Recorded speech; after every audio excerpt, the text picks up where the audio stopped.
the talk that you were probably, that the title was to be was Microplastics in the Salish Sea. And I am going to talk about microplastics in the Salish Sea, but I'm going to get at it from a case study perspective that then will branch out into the concern that we do have for microplastics. And I think what you should take away from this is sort of an example of following through and uncovering the potential of a concern that wasn't in your face right at the very start. So it was sort of a little bit of a discovery route, and also in a way the elephant in the room, like it was just so obvious, how could we miss it? So the area I'm talking about is this little mesocosm here. So we're down here somewhere, yeah. And this is the Fraser and the plume of the Fraser. This is all the Salish Sea, of course, in the Olympic Peninsula. And this area here is called Denman Island and Hornby Island. And it's one of the most, right through here, in this Baynes Sound, it's one of the most productive areas for the shellfish industry that we have in Canada, with 50% of our shellfish coming from that region. And that includes primarily oysters, which is 80%, and manila clams. And so when I started putting this talk together, and after talking to my colleagues about it, what came out of this was, why are we always so stupid? Why do we always repeat these same mistakes year after year, time after time, when it comes to economics and the environment? And at the end, I want to propose some alternatives. And I understand that this is two colleges, both the science and the studies. So I am talking to both of you in terms of the science of what's happening in the Sound, as well as the policy aspects of it. So this region, this is a nice GIS or aerial photo of the region I'm going to be talking about, Baynes Sound and Lambert Channel, has been classified as an ESBA. And that's an ecologically and biologically sensitive area. And this is actually just a huge classification scheme that was just done in 2011. And it was instigated by what we had, say now 10 years ago, Canada's Oceans Act. And this was just before Harper came in, and then Harper, who no longer is our Prime Minister, is no longer our Prime Minister. What he did was actually take Canada backwards and completely ignored this Oceans Act. But in the meantime, there were people within the Federal Department of Fisheries and Oceans that carried through the various mandates that they had. And the purpose of this Oceans Act was to create a protection for managing sensitive areas, and specifically those areas that were considered unique in a number of various attributes.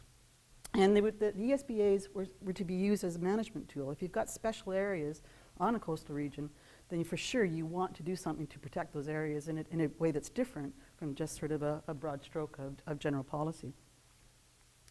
So the core criteria for an EBSA, the first thing is that it's unique and has unique, rare, and distinct features. And so for Baynes Sound and Lambert Channel, one of the very unique things about it is that it's a very quiet, quiescent sea.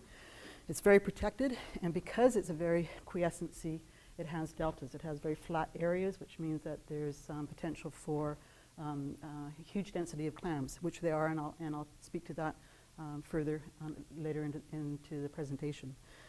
Aggregation, and what that means when you have whole populations coming together. And an important aspect of the aggregation is that what that aggregation does is provide an important staging area for that population so that they actually are enhancing the fitness of their population. And I'm not sure if you're familiar with, when you have a population, you have extrinsic and intrinsic aspects of fitness. And in this case, this is intrinsic. This is allowing in this case, sea ducks and shorebirds to fatten up over the winter so that when they come to their breeding, they're ready to go. They can migrate up to the breeding grounds and they can have successful breeding. So aggregation, large groups, large flocks, and an important aspect for the population fitness. We've got a total of 18 ESBAs identified along the west coast. The Salish Sea is considered one ESBA, and within that there's 18. And Baynes Sound and Lambert Channel meet all three criteria, and it's the only ESBA to do that. So it's an extremely ecologically important area, and we've been arguing most likely the most important ecological area along the Pacific Northwest coast. So part of the reason why it's so unique, and then looking at Baynes Sound from just a habitat perspective, these all represent the different types of habitats that you see within the sound. Just take note of this part here. This is a tidal flat and is part of the circulation pattern that comes from the Courtenay-Comox estuary, which is a salmon-bearing estuary. And that leads to a number of different types of habitats. So not only do you have the delta, but you have the rocks, you have the rock veneer, you've got tidal pools, you've got grasses. So there's a huge heterogeneity of different habitats. And habitat begets diversity, so there's a tremendous diversity along these intertidal shorelines. And what that has led to, and one of the reasons they say why there was a sort of this elephant in the room when we didn't really realize it, here we've got this extremely important area. Clam densities up to 300 clams per meter squared, and you don't see that anywhere in terms of, well, you do now actually with the varnish clam, which is an invasive, but these are the little necks and the manillas. 15 salmon-bearing streams. We identified 27 bivalve species, major forage fish area, and I'll talk about that later, major staging ground, an internationally important bird area. We've got major herring spawn. It's 50%, well, it's actually the most important herring spawn in region within the coastal BC. Major animal highlight, we always have orcas, always have seals, sea lions, and a prime tourist destination. All of this is encompassed within this one region, this one small region. So similar to what's happened here in Puget Sound and so on, prior to the ecological diversity and richness being recognized or even thought of, this region, as other regions along the coast, were highly industrialized since the early or the late 1800s, and especially during the First and the Second World War. Baynes Sound, during the Second World War, was a coal tip, and they would load up the transport ships that were going over to help the Allies. They weren't the ones that were carrying the armed forces, they were the ones that were actually carrying supplies, so the supply ships would end up with coal coming from this region. And this is an artist's rendition of what that would have looked like, the trains coming up carrying coal-bearing areas in the Quinsam and so on. It was also, back in 1910, a major source of shell fishery. So the shell fishery has been active in British Columbia since the early 1900s. And when you look at Baynes Sound, this general store, which was in 1910, was a major point of commerce for things like oysters and clams. And so Max Oysters, which is one of the major oyster companies that was established in British Columbia, they would argue that they've been shellfishing here forever. So what's the problem with that? We haven't had any issues with the shellfish industry. So why the concern with the shellfish industry, and why are you raising environmental flags? So the crux of the problem comes down to this. So we've got manila clams, which are invasive species, which are being farmed, and that's because we really like our clam linguine. And we have oysters, which is, this one is a Pacific oyster that's been brought over from China, or excuse me, from Japan. And it also is an invasive, it's a non-indigenous, and we like to have oyster Rockefeller.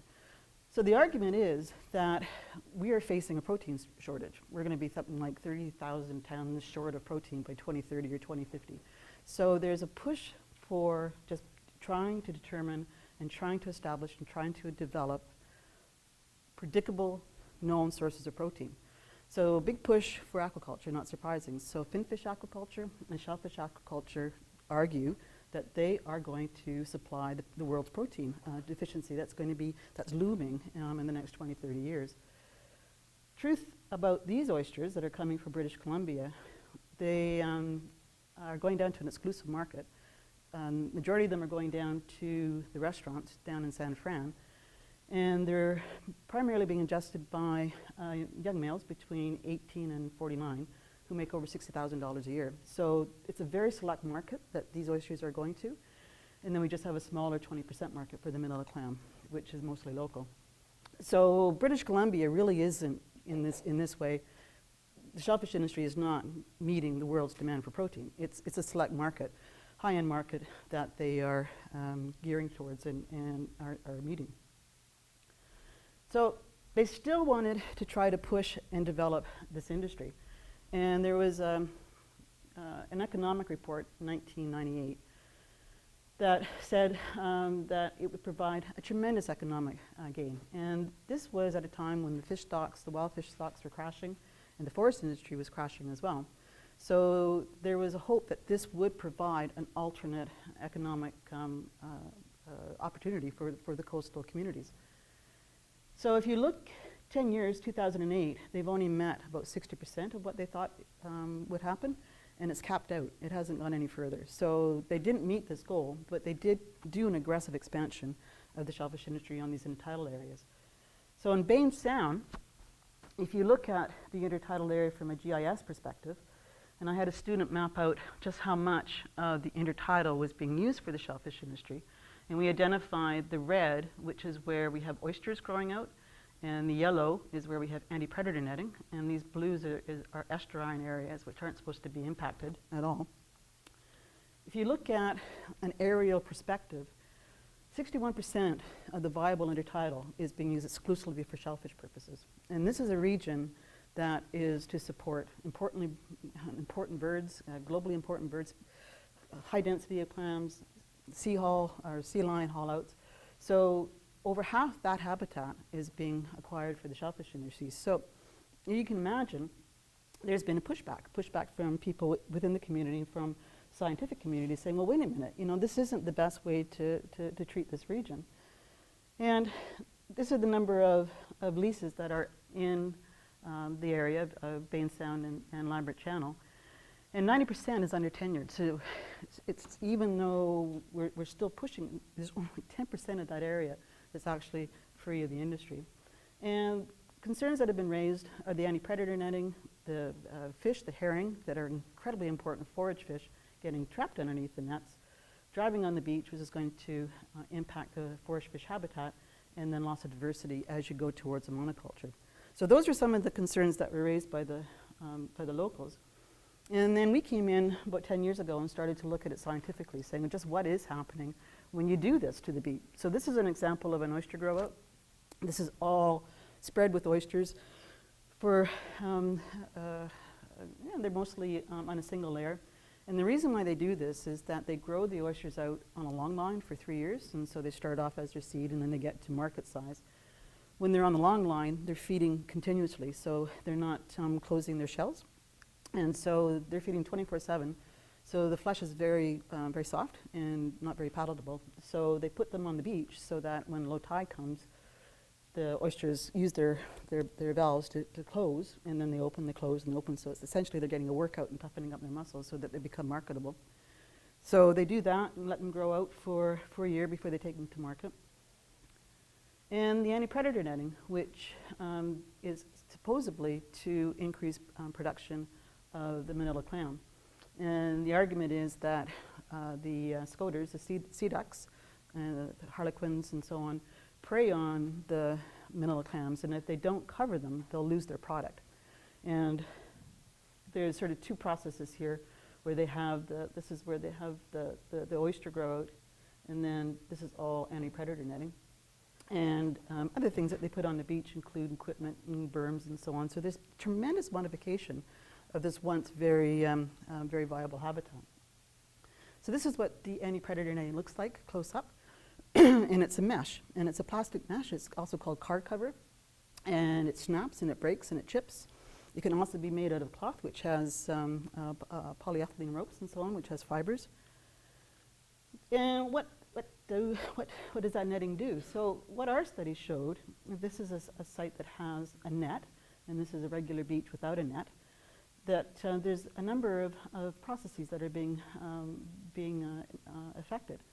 So the first thing you see is biofouling, and that biofouling is caused by alva. And alva is a nuisance algae. It's a single layer, monolayer, single cell algae, also called sea lettuce. It binds on the netting because it provides a structure. And then when the low tide goes out, especially now where we're coming up to the solstice and the tide can be out for a good 16 hours, that this dries in the sun and actually forms a seal, actually forms a barrier. It gets warmer in those nets, and you affect the geochemical properties that are under that net. So the physical barrier increases organic matter, silt, and causes anoxia. And other things that it does, and I'll talk to this in the next slide, the nets don't work. The nets don't actually increase production. So the farmer will go out, they'll clear the beach, they'll seed it with a little seed, little seed, and then put the net down.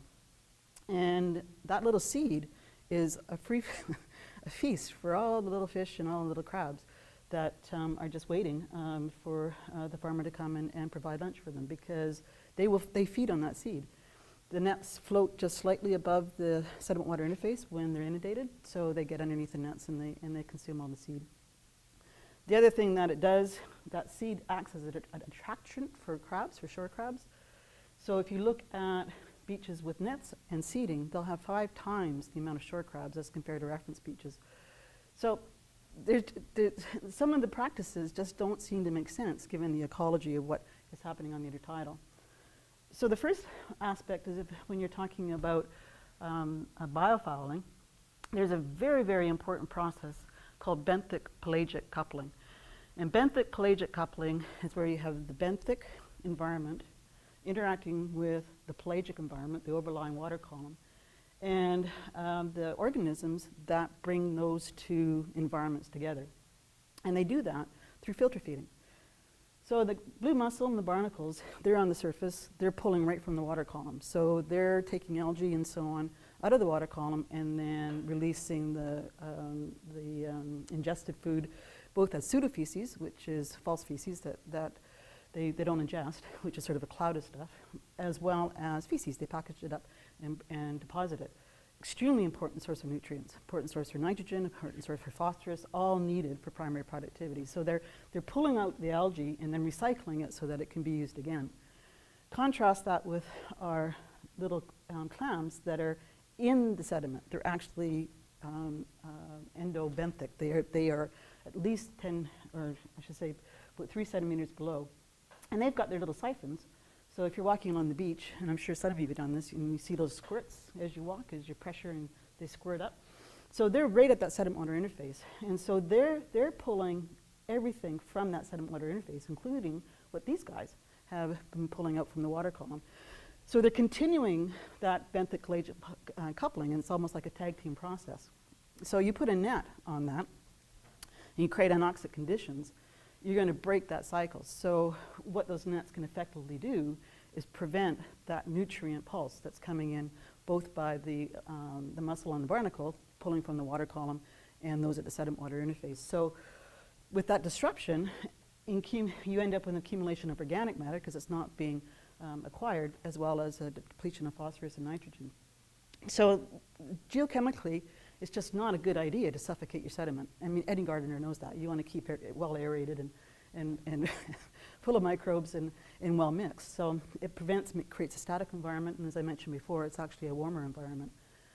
Then the question about whether or not this practice actually increases the number of bivalves that the farmer hopes to gain. What we did in 2007, this was done by my master's student, Jonathan Whiteley. And what it says there in the dark red is nets have no effect. And it's a slide. This data has condensed much information. So it's average difference clams per meter squared between farm and reference sites. And so we had 18 beaches, 9 reference, 9 farm. And if you take all the clams on the farm of all 9 beaches and you subtract that from all the clams that are on reference beaches, then you end up with this difference, this mean difference between the farm and the reference sites. So intuition would say, well, the farm sites are going to have a lot more because they're preventing predation. And they are seeding. They're doing 2 practices to increase the population. But what we found was there's no difference at mid-tide. This is the 0 is the confidence interval. No difference between the farmed and the reference sites. And for the low tide, it was only marginally significant. So there was a little bit of an increase, but not that much considering the practices that we're doing. So what we're arguing is that with these practices, because you're attracting the crabs, because you're suffocating the beach, you're not really doing any benefit for your efforts, which is a significant amount of effort to go out and seed and to put the netting on it. So Another aspect about using the beaches for this type of practice, and this is especially true for Baynes Sound, is that it's a globally important bird area, which means that it supports populations of global importance, not just local, not just regional, global. And there's 2 species that are red listed, which means they're endangered, and one of those is the western grebe. And the western grebe eats forage fish, so it goes along and feeds on sand lance and smelts and little little herrings, so that they're forage fish dependent. And what we did is a study at bird count. Again, this is the beach on the east side of Denman Island, and here are the sites where we're looking where these birds are 40, 41, 42. So 2003, 2005, we had a crew go out and actually count the number of birds in each of the quadrats that you see on this side here, which correspond to the quadrats along here, and record the number of birds. And we had a database that was based in 1980, which had done the same thing. So 1980, we had a reference point, and this was done by a very, very smart, foresightful individual called Neil Dawes. And he said he's seeing the development that's happening in this extremely important area, and said, you know, we've got to get some reference. We've got to have some baseline information of what we have here in terms of birds. So they went out and counted, and they do what they call a max bird count. They go out one day and they say 3, and then they go out another day, they say 2, and they go to another day and say 5, and so they see a maximum of 5, and that's the max bird count, as opposed to what the Canadian Wildlife Service does, which actually takes an average of the 3 counts over a period of time, so you can get a standard error. So in 1980, there were something like, I don't know, what was that, 14,000 western grebes that were in this one area in Baynes Sound, in this important bird area. And we went out in 2003, 2005, and this was the number that was found, down to less than 200. So something's happening with those birds. The populations have literally crashed. So why is that? Well, as I say, they are forage fish dependent. And forage fish require a specific type of habitat to be able to spawn and then hatch and then grow up to adults. And it's sort of the upper tide level. It's not low tide. It's sort of between upper and mid. So it's a bit drier. And they lay their eggs and spawn, and right in that region. And eventually merge into fish, which then are consumed by the western grebe. And this is what the shellfish industry does. This is what they do that upper tidal habitat, is that they drive on it. And they argue that we need to have access with our vehicles, otherwise we can't get our product. What they do is compact the sediment so that the eggs can't actually survive in the sediment. So they're destroying the habitat that's critical for forage fish development, which is what the western grebe requires for its life cycle. So when we're making the argument about what are some of the consequences of the shellfish industry, a lot of the practices that they do are almost in ignorance of the ecology that's happening in that intertidal area. And it seems that they don't value the importance of this habitat, for example, for forage fish. And forage fish are critical. They're a fundamental part of the food chain that supports hominids and higher trophic levels, and we need those forage fish. They can't crash. Then a final aspect, and this is just a pure ecology story, and I love telling it because it's why ecology is such a good thing. If you walk along the beach and you pick up shells, you'll find many of them have these little holes in them. And that's caused by a moon snail. And a moon snail is one of the largest mollusks here in North America. They have a great big huge foot. And what the moon snail will do is go in and invert its stomach into the little clam and digest it. And they leave a trace evidence of their activity through the radula that they use to scrape the shell. And so those shells are quite robust, and they accumulate on the high tide. And so a farmer walking along the high tide will see all of these shells with these radula and will say, moon snails. Moon snails are wiping out my crop. That's why I'm not getting so many such a recovery from my seeding efforts. So the farmers take the moon snails and throw them up in the bush. So they're essentially taking and eradicating the population of moon snails in this intertidal area. These guys are really important ecosystem engineers. And they do a major job because they're subtidal and they move underneath. They do a lot of mixing and a lot of sediment agitation, so they're really important for keeping that upper 0 to 10 centimeters in a really viable dynamic state. So we asked the question, well, given a choice, will the moon snail eat the farmer's product? And this is a student, Nikki Cook, who did these preference tests. She set up mesocosms on the intertidal and stocked them with the 3 main species that were on the beach. Protothaca staminea, which is the common littleneck. That's the indigenous species. That's the one that the moon snail grew up with and all evolved with. This is the manila clam. That's the invasive one that's been brought in by the farmers to grow. And then this is Natalia, which is the recent invasive varnish clam. Who has not seen a varnish clam on the beach? Because they're just exploding, and they're purple. They're called mahogany clam as well, and they're purple in about, and their peels. Take a look, because the numbers that we're seeing on our beaches are just huge. And there's a sort of as a side, there's a worry that you're going to have a boom and bust type of population dynamic, where you have this incredible invasion, and then they absolutely take and change the whole environment, and then they crash because they no longer sustain. So it's another story that's unfolding. So she ran these experiments. This line here indicates preference. If you're above it, then the moon snail likes you. If you're below it, then it doesn't like you. If you're on it, either way, if I come across you, I'll eat you, but you know, not so picky.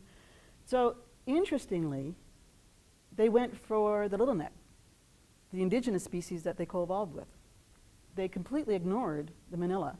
And when the varnish was there, they would eat the varnish because it has a very thin shell, so it's actually energy efficient. So we showed not only does the moon snail not really like manila clams, but if you look at the number of clams it's actually eating, given the number of clams that are on the beach, it's actually insignificant what it's doing to their product. So with this information, we're saying, look, you know, given the ecology of the species, you don't need to worry about these guys. They're not going to have an impact on your product. So that was what was to say why ecology is a little bit of ecology is a good thing, because you can, if you provide the information, make change. But this was the elephant in the room, and this is what led to where I ended up coming in and dovetailing on the concern of microplastics. In and above everything that industry is doing ecologically on the beaches, it is absolutely pouring plastics since 1940 into the Sound. In response to that, the local group called ADAMS, Association for Denman Island Marine Stewards, coordinated a beach cleanup. And so every year for the past 10 years now, I guess, they've been going out and collecting garbage from the beach. 90% of it comes from the shellfish industry. And not only 90% of it comes from the shellfish industry, it's everything. It's all the plastic baskets, styrofoam, the rope was called oyster blue, all the oyster socks, all the netting that washes up and cracks on the beach. So there's this tremendous pulse of plastics that's continually going into the Sound and into Lambert Channel, which is, backing up a bit, one of the most ecologically sensitive regions along the coast of BC. The question is, what does that mean? What does that mean in terms of what's happening with microplastics and sediments in the water column? So this is an artistic interpretation of a microplastic.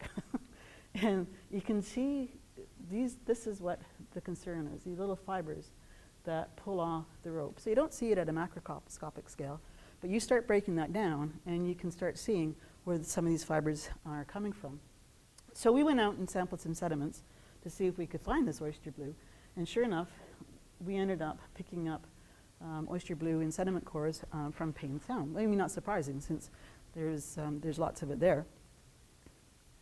Now, this is the work of De Forges and Peter Ross, and this was the warning bell, the red flag, that everybody sat up and said, oh my God, what is actually happening here in the Salish Sea? So this is the Salish Sea, and we've got two graphs here. This is concentration of microfibers in the water column, and this is the percent composition, plastic composition. And as you go up in color, it gets more intense, it gets hotter. So there's an accumulation of microplastics, of microfibers, right up here in the Queen Charlotte Straits. And the reason for that is there's an actual current that brings all that material together in the Salish Sea. So you get localized hotspots, and then it starts to wane off as you get further out into the Pacific Ocean. And then you get hotspots here. But what was astonishing was here. And here's our little Denman Island and Hornby Island and Lambert Channel. And 80% of the microplastics they picked up there were fibers. So we turn out to be a hotspot of fibers within the Salish Sea. So maybe that's not surprising, since we have the shellfish industry that's doing their best to put as much plastics into the ocean as possible. So to follow up, because that was in the water column, I had my two Russian research associates, Tamara and Vasily, who worked for the Russian Academy of Science, but then immigrated to Canada because of the Putin regime. And they looked at microplastics specifically in sediments within Baynes Sound, specifically related to shellfish practices. And this was the first study that we did, and we sampled along the west side, along the east side, various sampling sites, and pooled them. And we found that there was a hotspot, that this one region here had the highest concentrations of microplastics as compared to the other regions of the sound. So I'm curious as to why that might be. So we went back again last summer and resampled again, this time more intensively, and went up to Courtney Comox, down to Bud Bay and all around the various parts of the island. And this is what we found. When you look at the sediments and you blow them up after you've sieved them, so you take your sediment, you put them in a salt solution, you float off the plastics, and everything else comes with them. And so you're not just looking at microplastics, you get all types of diatoms and shells and all sorts of larval stages.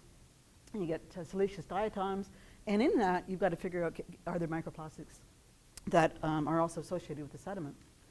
And sure enough, this is sort of a classic sort of outcome. And microplastics are defined as being less than 5 millimeters. So we've got a reference point here, 1 millimeter. And there you have a fiber and a micropellet and a microfragment. And those are the things that we're counting. And it's quite a work-intensive process, because you do have to float the sediment. You do it several times to make sure that you capture everything, then you filter it, and then you have to look at it under the microscope, and then you have to quantitate it. So it's a number of steps to be able to get a good representation of just what the burden of microplastics are in the sediment. And we found in all of our sites that, again, the same hotspots, and in one location we had up to about 25,000 micropellets per kilogram of sediment. It seems that micropellets were the dominant characteristic microplastic, as opposed to fragments and fibers. So the fragments are all the chips that are coming from the nets and the plastic buckets that are used to hold the oysters.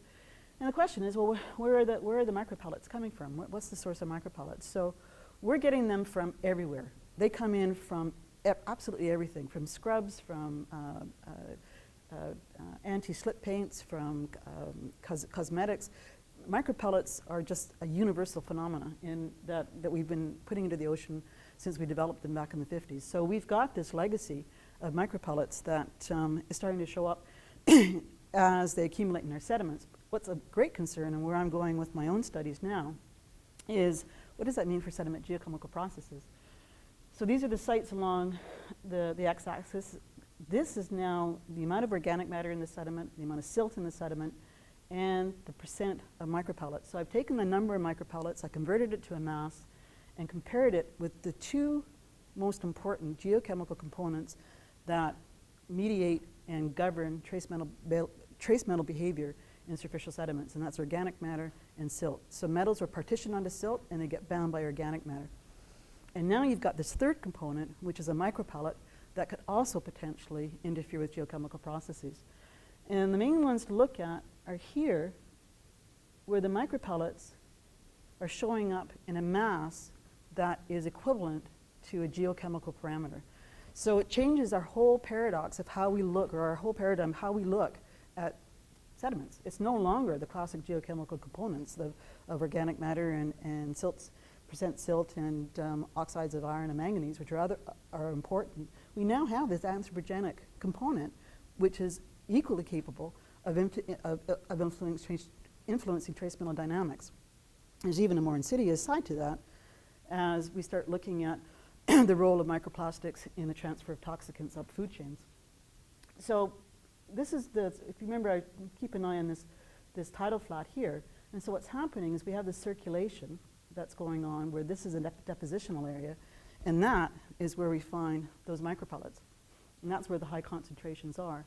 So it's a combination of what's coming out of this estuary, and there's a medical facility, a hospital, located right on that estuary. So we suspect that the reason why those micropellets are so high is that it's coming in from the various agents that they use in the hospital, and who knows what is in the number of solutions that they use in scrubbing and sterilization and all of the processes that go on in a medical facility. So in a way, the shellfish industry, although they're contributing with the fibers and with the pellets, or with the fragments, they may not be the ones that are responsible for the high pellets that are in the sediment. But we did identify the potential source of them. So what does that mean? What's the ecological significance of that degree of having microplastics? So there's the sediment geochemistry aspect of it, which is extremely important. But this was work that was done from China. And these researchers looked at 6 commercially important species that they eat. So this is like us, like we eat these things too. And there's fibers, fragments, and pellets, the same categorization of the micropellet, or the microplastics. And this is their blue mussel, that's their oyster, that's the razor clam. So these are all confamiliars with what we have here on the West Coast. And they looked at these particulates in the shellfish. Do keep in mind, we eat these too, like when we're eating linguine and so on. This is part of that. This comes with that food source. And when they started to break down who was eating what, fiber, fragment, and pellet, the majority of them were filtering out the fibers. And as I say, if you remember that slide of the blue mussel filtering from the water column, so a lot of those fibers are very similar in shape and size to major algae, an important algae that they ingest. So they select items from the water column based on size. It's a size selection process. So they're thinking they're picking up an algae, but in fact they're picking up an inert fiber. So the energetic consequences are just beginning to be realized. If you've got high concentrations of these fibers as opposed to algae, you could be compromising the overall energy that mussel is getting. The first thing they're going to do is reproduce or reduce their reproductive output. So you are inadvertently influencing population fitness by them ingesting these fibers. But the interesting thing was here, the one that was different, and that was the oyster. And the oyster was eating pellets. And so it was removing all the pellets from their exposure as compared to the other filter feeders. And if you think about Baynes Sound, high pellets, and there's 80% of the oysters coming from Baynes Sound, it's a good chance that those oysters are feeding on pellets as well. So what does that mean? Is there any problem with that? Well, there is work that was done by a group that just recently published in Popular Nation and National Academy of Sciences on exactly that. What would happen if oysters were fed a micropellet? And they actually found that they were shown to interfere with energy uptake, allocation reproduction, and offspring performance, which is not surprising, because the first thing one of the things that I say to my students is that reproduction is a luxury. I mean, you are going to, when you're ingesting and you're feeding, the first thing you're going to do is maintain yourself. Then, if you've got extra, you're going to reproduce. And if you're on a line and you're not able to put energy into reproduction, you're going to compromise the next population, the entry into the population level, and hence compromise the numbers. So we're looking at a potential situation where these filter feeders, which are it's just so important for the food chain, are actually going to be compromised by the ingestion of fibers and pellets, which we're finding now in amounts that are alarming now that we know how to look for them. And this is an example of what we see washed up in the beach, which is the source of this styrofoam beads. And this breaks down. And I don't know if you've ever seen these types of rafts after a storm. And we've been having tremendous storms along the West Coast, yeah? And they just fragment, and they get smaller and smaller and smaller, smaller, smaller, smaller, smaller. And those are the source of the beads. Those are the polystyrene beads that these authors found compromised the reproductive output of the oyster. But this is the other side of it. So you've got the physiological aspect of it, energetics aspect of what these microplastics could do in the Salish Sea. They're also a source of contaminants, and they absorb contaminants. They absorb organics as well as metals. So not only are they potentially interfering with the populations, they could be a real vector, potentially a new vector of contaminants into the food web.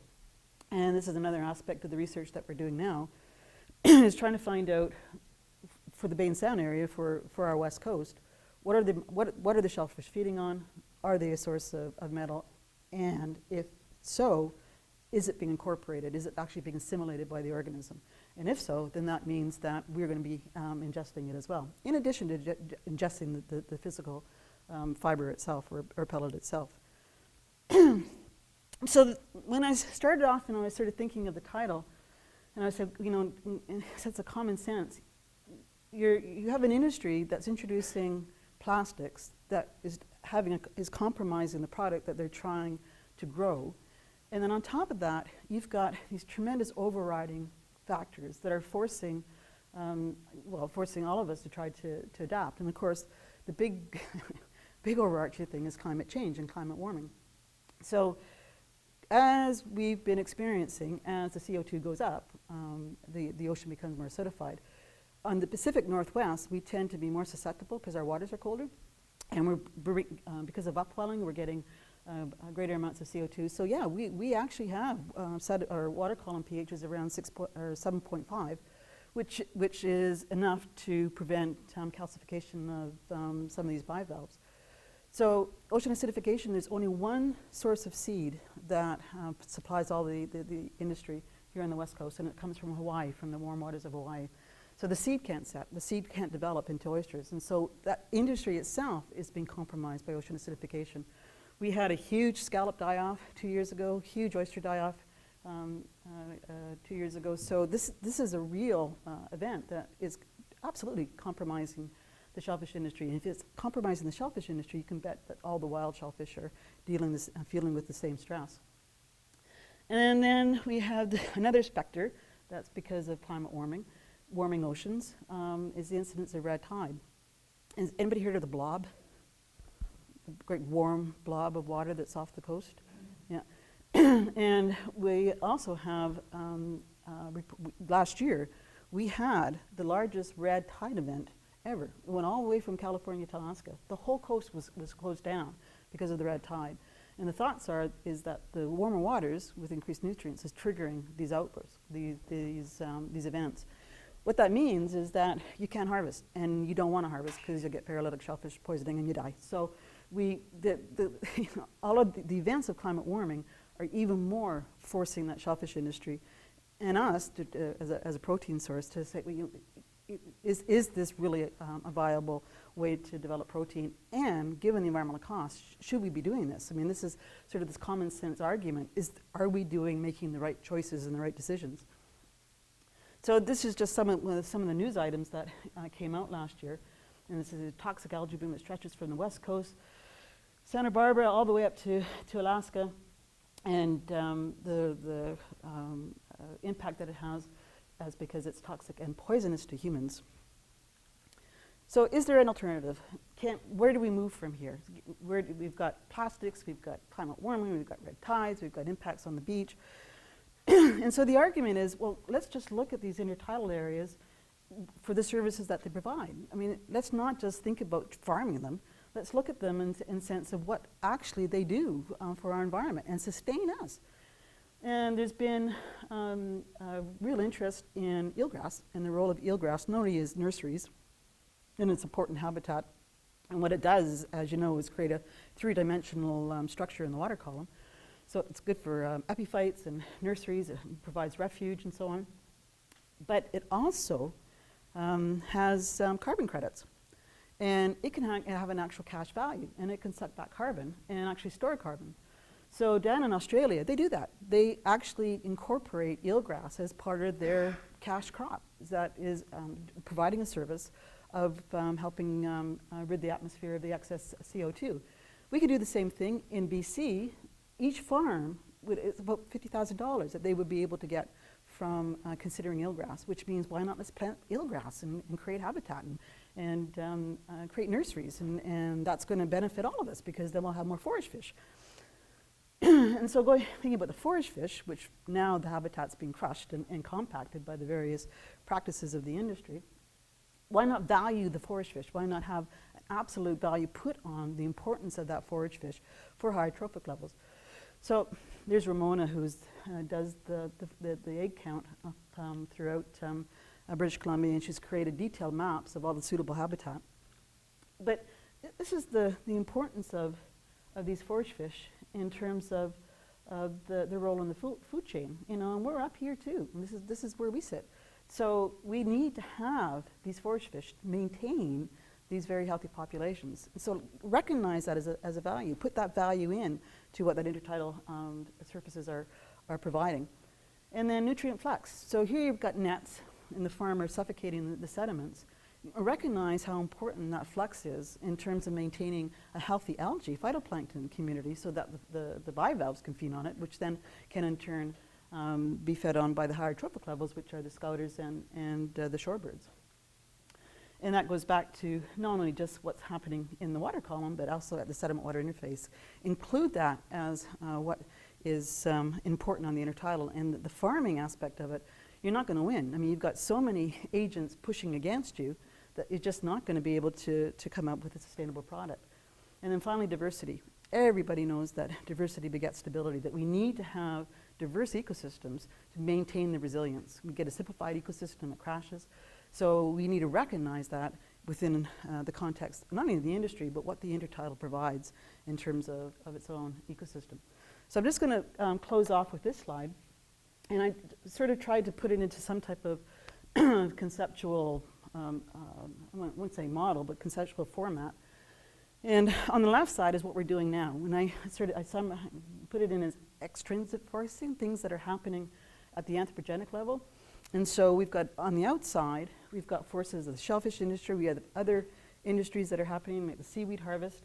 And what they're doing is pushing all the other parts of what's important in that sound into ever smaller pieces. So the outside forces, anthropogenic forces, are sort of contracting the actual services that are happening in a particular region. So this is Baynes Sound, this is my experience, but this would be applicable to any type of, like Puget Sound, or any type of water body or air ecosystem is experiencing the same type of anthropogenic pressures.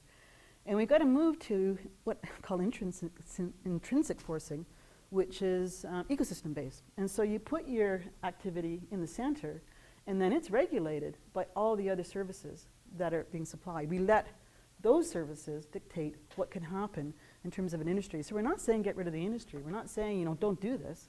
What we're saying is do this, but do it within the context of what else is happening within that sound and what other services and roles that sound plays. So you're constrained by the other activities, but you're still then being able to produce. But as I say, there's other overarching aspect to both of those, and that's that we're facing daunting challenges in the specter of climate change. And I honestly don't know where this is all going to go in terms of red tides and storm events and so on. So there's big challenges ahead, but we can at least start at this type of changing our shift of how we actually apply ourselves and treat these areas. And I'll take any questions.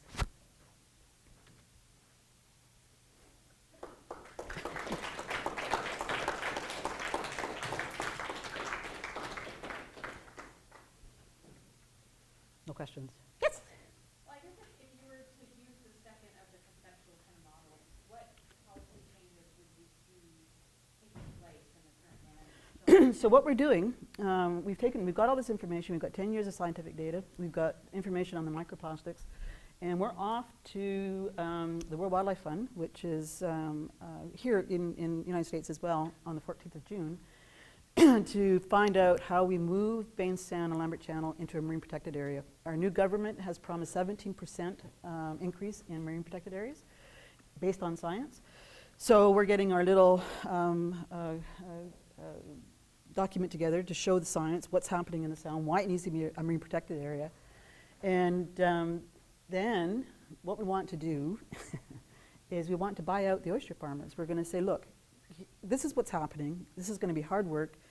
Let us buy your lease from you and consider doing something like tourism. Go into kayaking. Go into discovery opportunities. You don't have to, I mean, this would be easier. So it's not like saying you can't do this. So giving them the option of buying out and then regaining that area.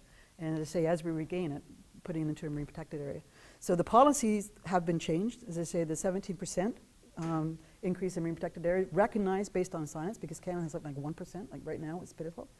And then finding a mechanism then to be able to evoke that, to actually put it in place. And that's the World Wildlife Fund has a pretty good approach to that. So we'll be getting our steps to be able to at least start the process of getting this put into a marine protected area. We've also done one other thing.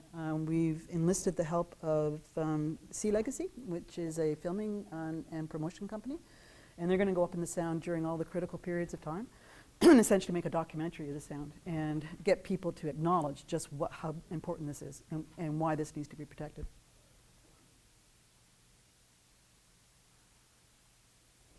Is this the only way that they can farm shellfish?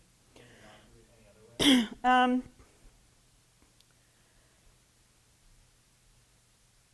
I don't know. I've often thought, why can't they build layers and like have a warehouse that has an artificial tidal system?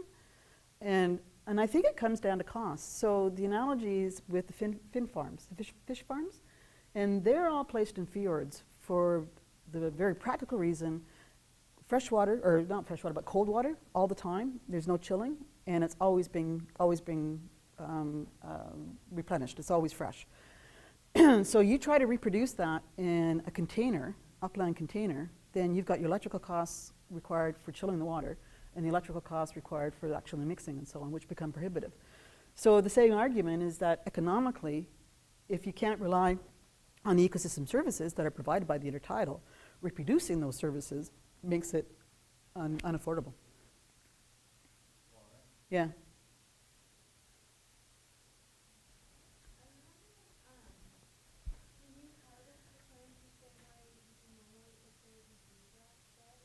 You could do it. You can actually, and we've argued for a green labeling where you, first of all, you don't use manila, you use little necks.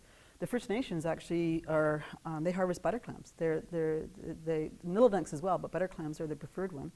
But you can create an intertidal that has eelgrass and then you walk and actually manually just shovel out the clams. So yeah, you can do it gently. Yeah, yeah. You know, it's quite, and we've had this dream of having our own little clam bar where we say green clams, not green clams, but you know, green clams. Yeah. In the show chart that showed kind of hotspots for, Yeah. it appears that there's also a hotspot maybe in Bellingham Bay area. Do you know if there's also work happening in this area on the aquapellet issue? I don't know, let's go back to it. I just look at Baynes Sound. You mean there's other places? Yeah. Yeah, it was quite an important paper. Let's see, there it is. I'm not sure what work has been done. This was the survey that they did, so they would have gone out, yeah, they're on the cruise, and they would have done down through here. Yeah, and it does look like, not necessarily there, no, but in terms of, it's mostly fibers that you're getting along here too. Yeah. And Peter would say, I don't want to speak for Peter, but Peter would say that a lot of that, and he shows an image of what they collect from the water column, and it's fibers of all different colors, and it's coming from fleeces. It's coming from when we wash our clothes and all of the recycled bottles that are now being used as jackets and so on. So he's saying that fleeces are a major source of these fibers.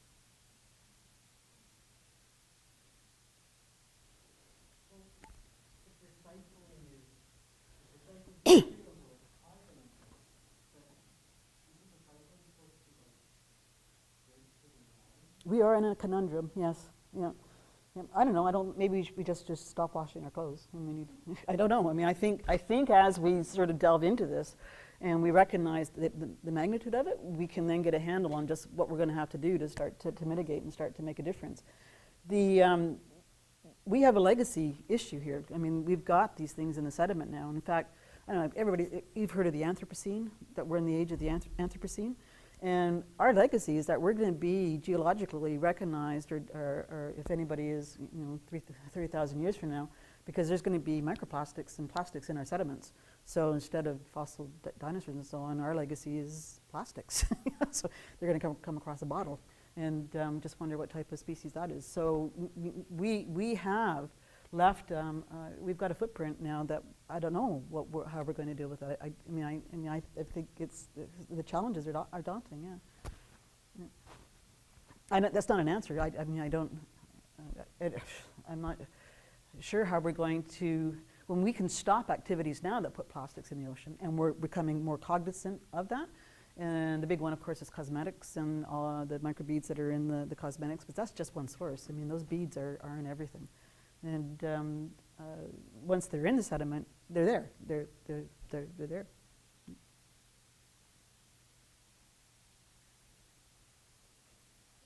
One of your earlier slides, you had that difference in clam density in places where there's netting versus Yep. no netting.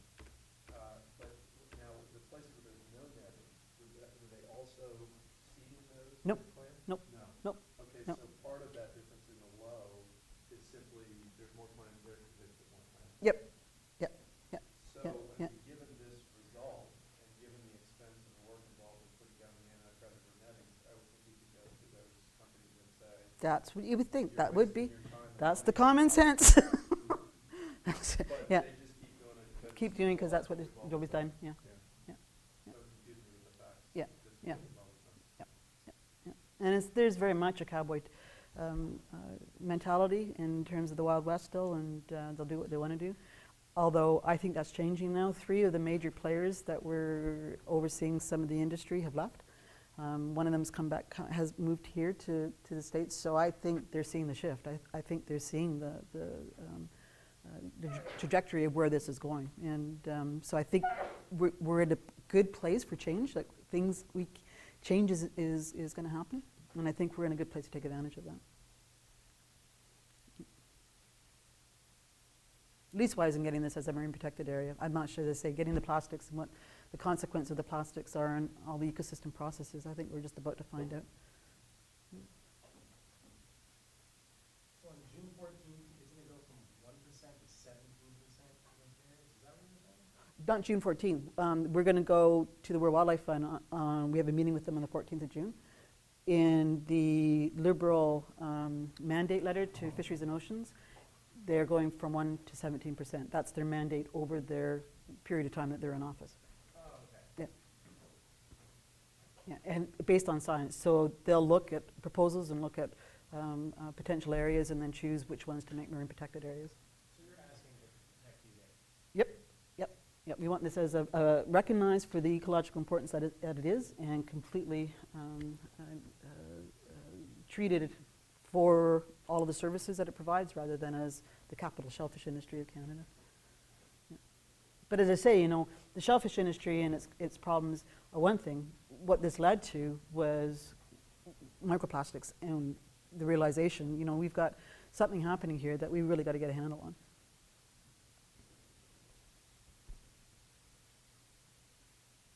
Okay, well, thanks again. Okay.